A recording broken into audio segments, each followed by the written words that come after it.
So, to start with this topic, first of all, you need to know that our body is composed of cells. Somebody is writing he cannot join. Let me check. You guys are here already. Okay. So, we have the following. To understand today's topic, we need to understand that our body must protect us against bacteria and viruses. So to protect us against bacteria, viruses, fungi, or other microorganisms, we need to have various immune responses from various ways. Your immune system has to tell what is your body and what is not your body. What I mean is, if the immune system is looking inside of your body and he sees some cells, how can he tell that this cell is your cell or it's some foreigner cells that it's not belonging to you? Well, each of our cells has like one flag that is holding, and that flag is telling the immune system that, man, this is our cell, not somebody else's cell. So this flag is located on every and each one of your cells, okay? So, yep, I like to make it like this, the flag. So, this flag is located in every single one of your cells except a few. So let's speak, what is this flag, what it consists of, and what does it mean? So, these flags which protect our cells from our own immune system are called the major histocompatibility complexes, also called MHC class 1 and 2 for the simplicity's sake. So, first of all, we need to know where these came from. How did we know that we have to put them inside on our cells? Keep in mind they are located on the outer cell membrane. So inside of your cells, you have what? You have a nucleus. And inside of that nucleus, you have many processes occurring. So if I enlarge on the nucleus, inside of your nucleus, you have what? DNA. Yes, this DNA will encode to basically it will encode into RNA, and this RNA will be released, and then inside of the special organelle called ribosomes. So inside of the ribosome, they will become what? Proteins. So just for the sake of a quick review, what do we call the process of conversion of DNA into RNA? How do we call when we convert DNA to RNA?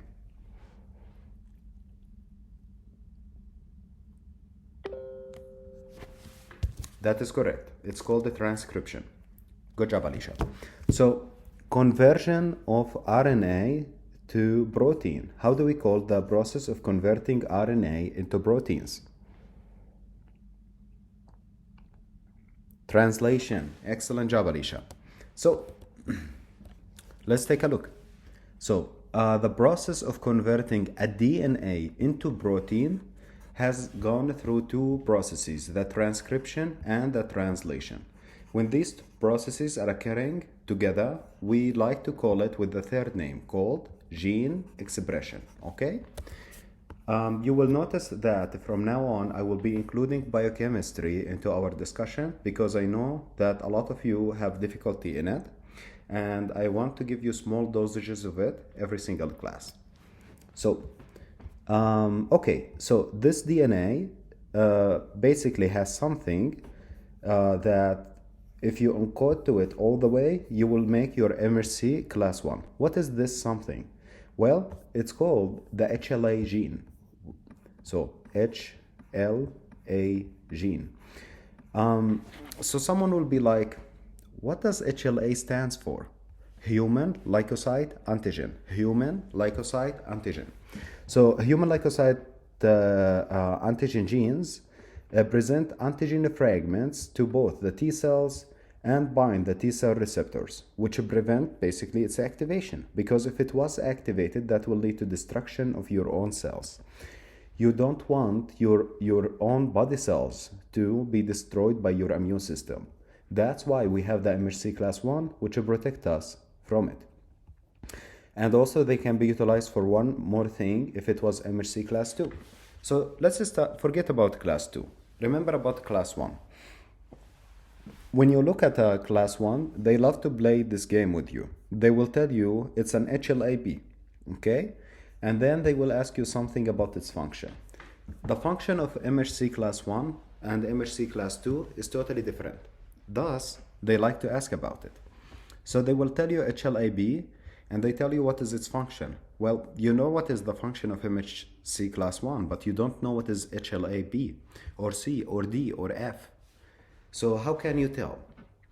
If it is one letter, it is MHC class 1. If it is two letters, it is MHC class 2. Done. It's not difficult. Two letters after the HLA, it's a class 2. One letter after the HLA, it's a class 1. Okay. So where do they bind? Well, your MHC class 1 can bind to your T cell receptor and the CD8. And there is an easy way to remember this. You must know that 8 multiplied by 1 is 8. Okay, so if I want to get, so my task is always to get 8. I want to always get 8. So how to get 8? So if it was MHC class 1, to get 8, I have to multiply it by 8. So this is CD8. MHC class 2, I want to get 8. So how much should I multiply it for? With? By 4. So it is MHC class 4. Okay?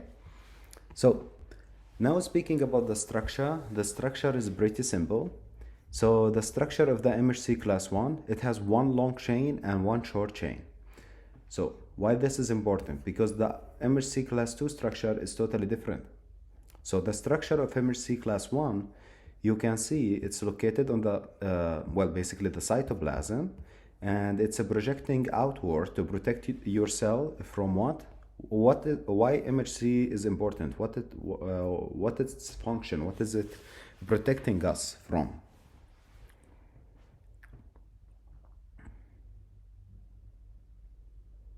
MHC basically protect us from our immune system and also from viruses. We'll speak about this process later. So, okay, we have the MHC class 1. So the MHC class 1 has basically two parts. The long chain, you can see the long chain, and it has a shorter chain. Here it is. So the long chain is basically made of alpha 3, alpha 2, alpha 1. And here we have the beta 2 microglobulin. Does anybody remember where we saw microglobulin before, beta 2 microglobulin before? We saw it in one other pathology. Which other pathology did we see microglobulin in? No, it was not leukemia, no. Amyloidosis, excellent job. It is amyloidosis. Remember when we spoke about amyloidosis, we said, especially amyloidosis in which case, guys? Do you remember which case exactly it was?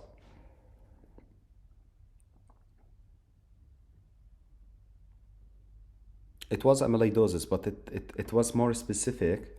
It was in case of dialysis, okay? In case of dialysis, I told you that this dialysis machine can basically get out a lot of stuff, but the microglobulin, it cannot get out.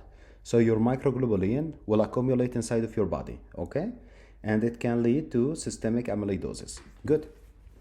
So, okay, so that's the structure, and that's the microglobulin which lead to amyloidosis exist here. What else?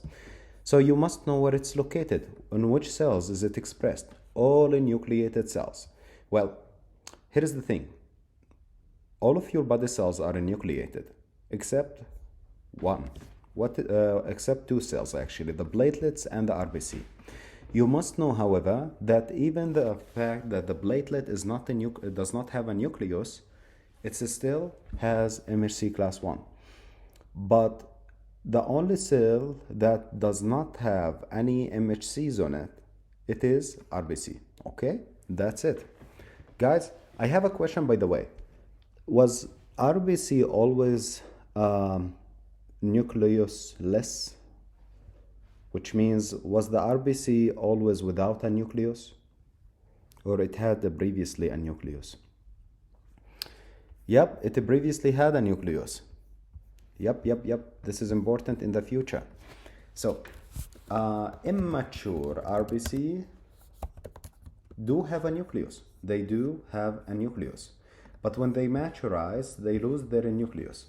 Yep, good. So let's continue. Now we have this. They write its function. Now we'll speak about the function of this guy, the MHC class 1. So it presents endogenous antigen like viral or cytosolic proteins to the CD8 cytotoxic T cells. To start with, we need to know why it's CD8. Well, CD8 cytotoxic T cells, because I told you, we want to get 8, so 1 multiplied by 8 is 8, yeah? So to get 8, we needed to use the CD8 in MHC class 1.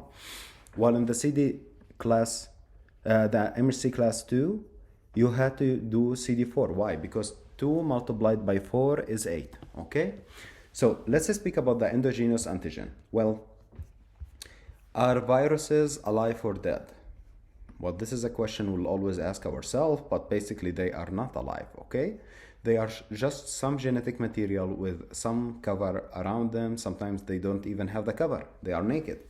Well, anyway, does viruses destroy your cells from outward, or they enter your cells and destroy it from the inside? So I'm asking, does the virus destroy the our cells from the outside or from the inside?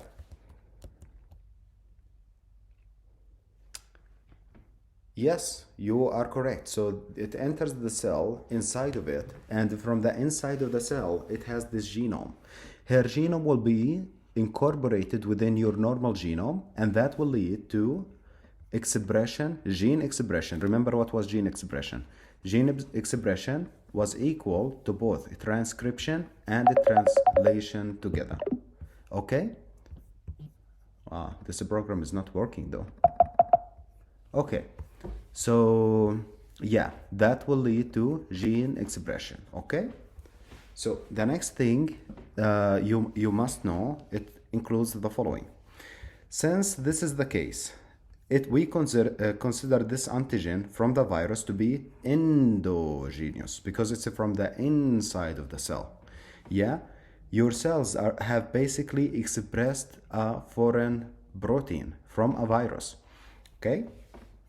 So they present endogenous antigen, virus, or cytosolic protein to the CD8 cytotoxic T cells. Let me take one step forward.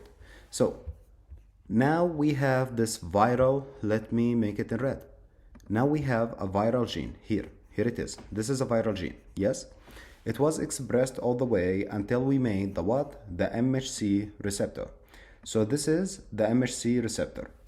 The MHC receptor now will be incorporated with what? With this viral gene. So it will present it. It will put it on its arm. It will be like, so I just have a virus inside of me and this is a piece of it. Who will see that? Your immune cells will see that, especially the cytotoxic T cells. So the cytotoxic T cells, actually let me draw this in a more clear way because this is just pixelated in a really bad way. Oh, did I start a recording though? Yes, I did. Okay, good. Okay.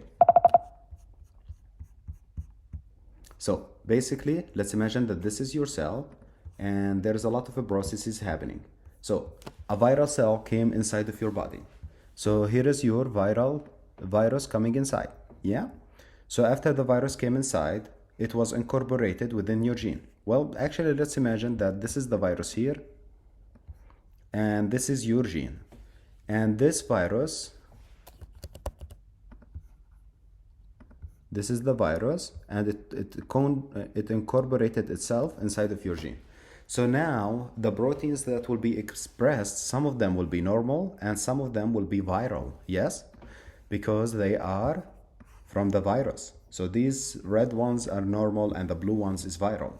So then they will be presented on the MHC. Okay, so they keep going, they get presented on your MHC class 1, yes? And they are presented here. So this is basically your viral antigen. So who will see that? The one who will see it will be your cytotoxic T cells, okay? So this is your cytotoxic T cells. And when she sees that, she will be like, okay, you deserve some grand enzyme, perforins, and you know what? I'm even going to connect my FAS. Do you remember, guys, about the FAS? I'm going to attach my FAS ligand to your FAS receptor to destroy this whole cell. Is this good or bad that your immune system is destroying virally infected cells? Yeah, it's really good. So your immune system is destroying your virally infected cells. Are they destroying it by apoptosis or necrosis, guys?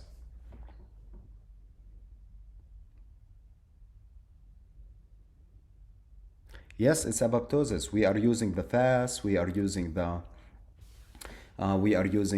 grand enzyme perforins. It's apoptosis. Good. So to the CD8 cytotoxic T cells, and that is responsible for killing. Okay. So antigen loading. So antigen peptide loading into the MHC class 1 occurs at the rough endoplasmatic reticulum. After delivery via the TAB, which is a transporter associated with antigen processing. You are like, what the hell are you speaking about? Let me show you. So inside of your body, you will have the following. Okay, you can see here you have the cell surface and you have the cytoplasm. There is some cytoplasmic proteins. It could be the virus protein itself, okay? So you have the virus protein. There is something called the ubiquitin proteasome pathway, okay? So how does that work? Basically, your ubiquitin tags this protein. It tags it. And after that, when the proteasome sees that, it destroys it. It destroys it. It's like putting it in the blender. I just imagine the proteasome to be the blender, okay? So we blend it up, and then we have peptide. So this peptide will be transported via the TAB inside of your endoplasmatic reticulum. Is it the smooth or the rough one, guys? Is it the smooth endoplasmatic reticulum or the rough? I will give you a hint. It has ribosomes in it.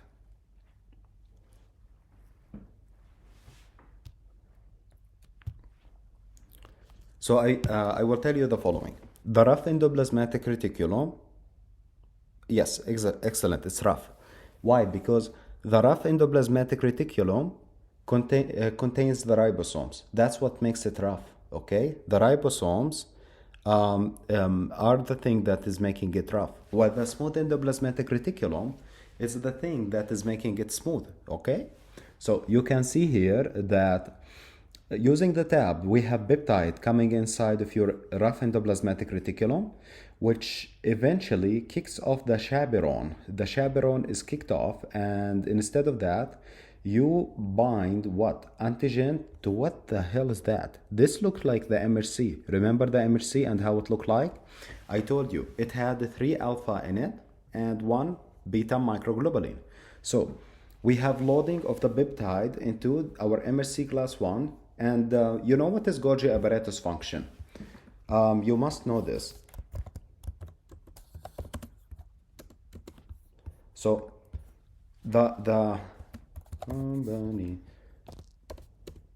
so if we speak about well, basically Golgi apparatus, I like to imagine it just like Amazon. Okay, their main function is to package stuff and send it outside of the cell. They package it correctly, they hold it correctly, they do not make it, they just package it, okay? They are Amazon. They are not responsible of making your product, they are just responsible of packaging it and transporting it, okay? So if you take a look here, you can see there is movement of this MHC class 1 through the Golgi apparatus, and then it's presented on the cell. This is MHC class 1 presented on the cell, and it has what? Viral protein, yes? This viral protein will be exposed to the T cell receptor. This T cell receptor will then, it's located on what? In the cytotoxic T cells, CD8. When she will see that, she will be really disappointed. She will be like, I'm really disappointed. and she will decide to do apoptosis in this cell and it will kill it. Okay, so I hope it made sense how this whole process happens. Okay, so this is the process of basically how we make an MHC class 1 and how do we express it. Okay, so moving on, we have the following.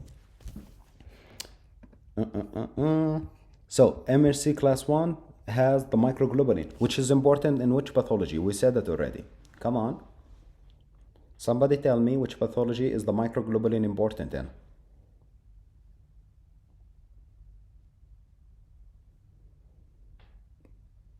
Yes, dialysis amyloidosis. Excellent answer. Okay, good. So, and the next thing we have, so I hope now the microglobulin makes sense, where it's located, or what is it presenting. It's a presenting peptide. Who will bind to that peptide and destroy the cell? Can you tell me? Who will bind to the peptide when he see it and be disappointed and destroy the whole thing?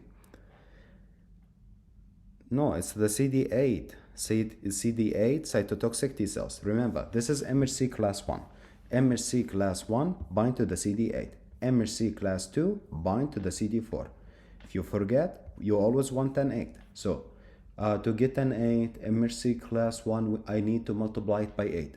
While MHC class 2, I need to multiply it by 4. Okay? So it's the cytotoxic T cells, CD8 cells. Okay, good. Next one. So MHC class 2. They have this HLA, DB, DQ, DR. I told you, when you see the names, just check how many letters does it have. If it has 2 letters, it's an MHC class 2. If it has 1 letter, it's an MHC class 1. As simple as that. So you can see here T cell receptor and CD8. What does that mean?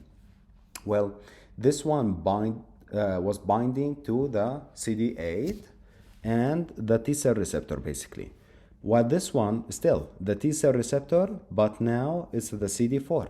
Okay, so you are like, well, seems fine. So just binding to the CD4 instead of the CD8. Okay, so no problem. Okay, but it's actually a bit different. That's why I'm going to take a moment on it. So starting with the structure, it has the following. It has 2 alphas, 2 betas. So here we had 3 alphas and 1 beta. Basically, it was just divided in 2, but here it was alpha, alpha, alpha, and 1 beta, beta 2, microglobulin. But here we have 2 alphas and 2 betas, okay? So you have 2 equal length chains, 2 alpha, 2 beta, and the expression will be mostly on the antigen presenting cells. So these antigen presenting cells are going to present something. Mostly they will present bacterial stuff, okay?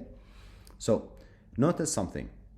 The MHC class 1 was everywhere, including the antigen presenting cells, except the RBCs, including the platelet as well.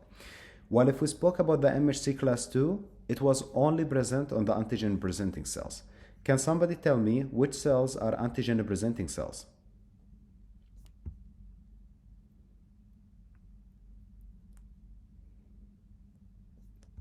Which cell do we consider to be an antigen presenting cells? Yep, dendritic cells, macrophages, B cells. Good. So let's take a look here.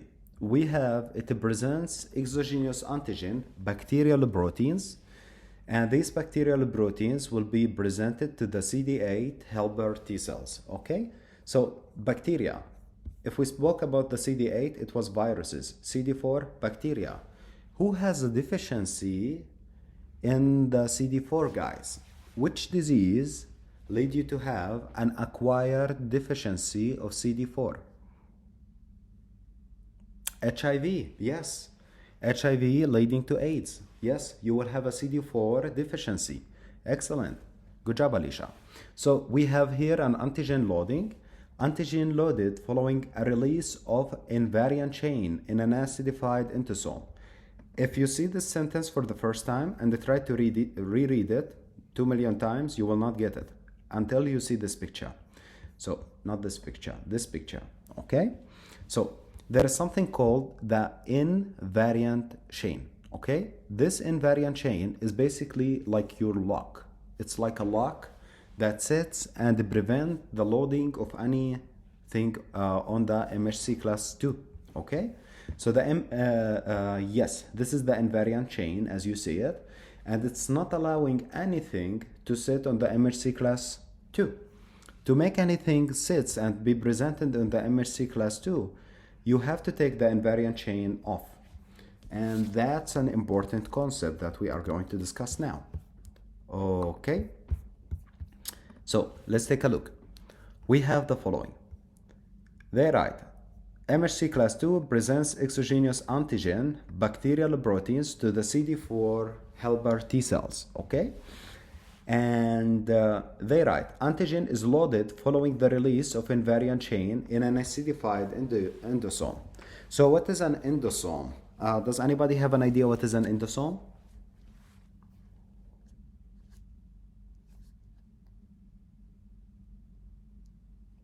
Anybody has any idea what is an endosome?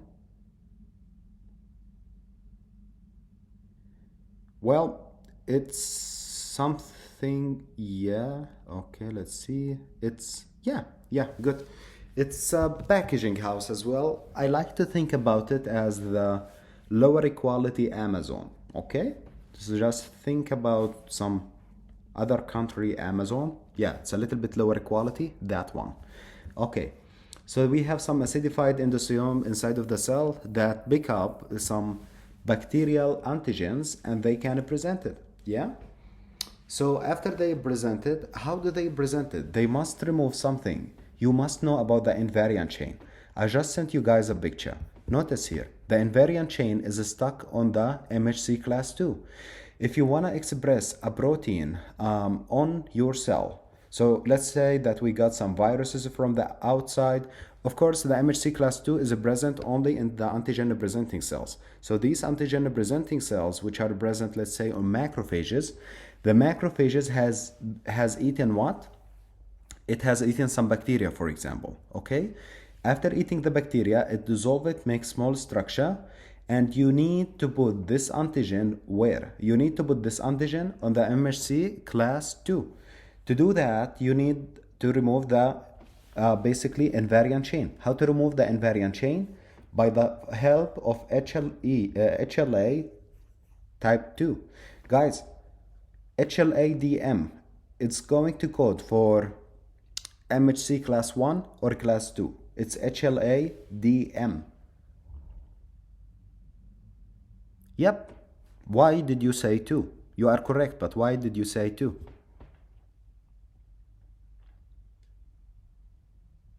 2 letters means 2 MHC class 2. Simple. Good. So let's go back here. So I hope this made sense. This is the measure histocompatibility, complex 1, complex 2. Complex 1 is located over all your cells in your body, except the RBCs. It helps in the loading of the MHC class 1 in the rough endoplasmatic reticulum with the help of TAB. Yes, we spoke about the TAB and I sent you a picture about it, which is this one. Yep, this is the TAB. And if we speak about the MHC class 2, it's mainly with viruses and it's class 2, so it will be CD4 because your main function is to get to 8, yes? And to load some antigen on it, you had to remove the invariant chain. Okay, good. Now let's speak about the HLA subtypes associated with which diseases.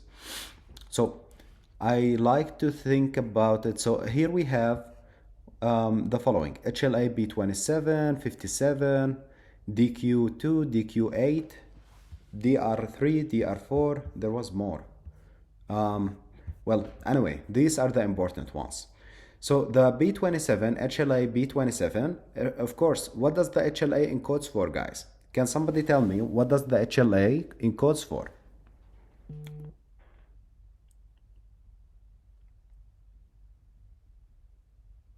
Yeah, MHC. Excellent. So the HLA encode for the MHC, which is an extracellular receptor.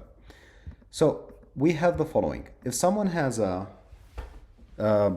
B27 disease, associated disease, he's going to have the barium pneumonic. Sadly, this is a little bit of memorization stuff. You must know the barium mnemonic. It's super important. If you had to not to study any of these, it's okay. But the barium mnemonic you should know now. So it's psoriatic arthritis, that's the P. Ankylosing spondylitis, remember this is a disease mostly in young people, yeah? And it improves with exercise. They have this back pain that becomes better with exercise. Inflammatory bowel disease associated arthritis, remember inflammatory bowel disease, it can be Crohn's disease or ulcerative colitis. Also, we have reactive arthritis, which is in that disease, the patient can't see and cannot climb the tree. So they have arthritis, conjunctivitis, and they also have arthritis. Yes? So the beta pneumonic is also is called seronegative arthropathy. Why they call it like this? Well, when someone has rheumatoid arthritis will be positive for a couple of stuff, like the basically the rheumatoid factor and this stuff. But when it's seronegative, which means the patient tests negative, but still he has an arthritis, you need to think about something else, like the barium pneumonic. Yes? Like psoriatic arthritis, ankylosing spondylitis. Remember, psoriatic arthritis, they also have the skin symptoms, psoriasis. Ankylosing spondylitis, a young male with a pain of the back that improves with exercise. IBD, Crohn's and ulcerative colitis, reactive arthritis as well. With the triad, cannot see, cannot be, cannot climb the tree. There is HLA-B57. We are going to speak about it again when we discuss HIV treatment. There is a drug called abacavir, okay? This abacavir, super dangerous drug actually. Super good, super dangerous. I know. The better it is, the more dangerous it is. So abacavir is super dangerous. I just remembered like this a prison with a really bad reputation, abacavir. So abacavir hypersensitivity. So people who have an HLA-B57 defect, they can develop abacavir hypersensitivity, which can basically kill them. Remember, it's an HIV drug. So DQ2, DQ8, I ate too much gluten. I ate as in 8, 2 as in 2, much gluten and Dairy Queen. Yeah, so it's celiac disease. We are going to speak about these guys again when we discuss GIT. Now you just have to know about the HLAs and their association with the MHC. Otherwise, you don't have to know these exactly right now. You must know the first one, yes. But the other ones, it's okay if you don't memorize it now because we are going to see all of them again. Dr. 3 or DR3, diabetes mellitus type 1, lupus, Graves' disease, Hashimoto, and Addison. As you can see, nothing specific. But to be fair with you, there is only one important one between all of these. There is actually two important, which is the one for lupus and the type 1 diabetes mellitus. Remember, there is two of them that cause diabetes. It's the DR3 and the DR4. So lupus, Graves' disease, Hashimoto thyroiditis, and Addison disease. Diabetes mellitus type 1 is in both in 3 and 4. So 4 minus 3 is 1. Yes? So next we have the DR4. It's in rheumatoid arthritis, diabetes mellitus type 1, this is the important one, and Addison. Okay, there is 4 walls in your room. So rheumatoid arthritis is DR4. The important ones are the B27, B57, and the one for celiac disease. Okay, good. So next we have the following.